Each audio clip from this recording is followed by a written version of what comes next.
ফাতাহনা আলাইহিম আবওয়াবা কুল্লি শাই হাত্তা ইজা ফারিহু বিমা উতু আখাজনাহুম বাগতাতাও ফাইজা হুম মুবলিসুন। চিৎকার দিয়ে বলুন আল্লাহু আকবার। আল্লাহ সুবহানাহু ওয়া তাআলা বলেন ফালাম্মা নাসু, এমন কিছু সুযোগ সুবিধা তাদেরকে দিই, তারা এক সময় মনে করবে 41 সাল পর্যন্ত আমরাই ক্ষমতায় থাকব, কিন্তু আল্লাহ সুবহানাহু ওয়া তাআলা না, তাদের সব সুযোগ সুবিধার দ্বারা আমি তাদেরকে উন্মুক্ত করে দিই।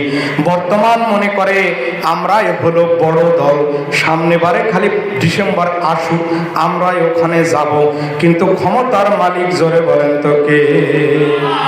আল্লাহ সুবহানাহু ওয়া তাআলা বলেন শোনো, দুনিয়ায় যত জুলুম করেছিল যারা, পালাতে পারেনি তারা, তাদেরকে আমি একদিন হোক 2 দিন হোক একটু সুযোগ দিয়েছি, কিন্তু ধরি এমন ধরা ধরি শিকড় সুদ্ধা উপড়ায় দেন, জোরে বলেন তো কে? আল্লাহ সুবহানাহু ওয়া তাআলা বলেন ফাকুতিআ দাবিরুল কওমিল্লাযীনা যালামু ওয়ালহামদুলিল্লাহি রাব্বিল আলামিন। আল্লাহ সুবহানাহু ওয়া তাআলা বলেন দুনিয়ার মানুষ, ফাকুতিআ দাবিরুল কওমিল্লাযীনা যালামু, ওই যে ফেরাউন অত্যাচারী, ফেরাউনের শিকড় সুদ্ধা তুলে দিয়েছেন, জোরে বলেন তো কে? মশা দিয়ে নমরুদকে উৎখাত করেছেন, জোরে বলেন তো কে?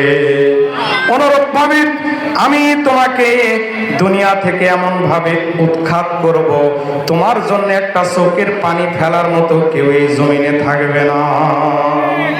কথা বলেন। আল্লাহ সুবহানাহু ওয়া তাআলা বলেন ফামাম বাকাত আলাইহিমুস সামাউ ওয়াল আরদু ওয়া মা কানু মুনজারিন।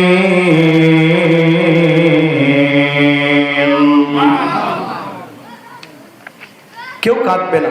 তোমার বাপ মারা গেছে, 8 থেকে 10 জন লোক হবে, আর হাবিব 2 টাকার সাবান দিয়ে গোসল করানো লাগবে। কথা বলেন। আর কোরআনের সাথে থাকবা। তুমি জেলখানা থেকে হাসপাতালে মারা যাবা, তোমার গায়বানা জানাজা হবে মক্কায়। মনে হয় আজকে কোরআন নাজিল হয়েছে, সুবহানাল্লাহ বলেন না?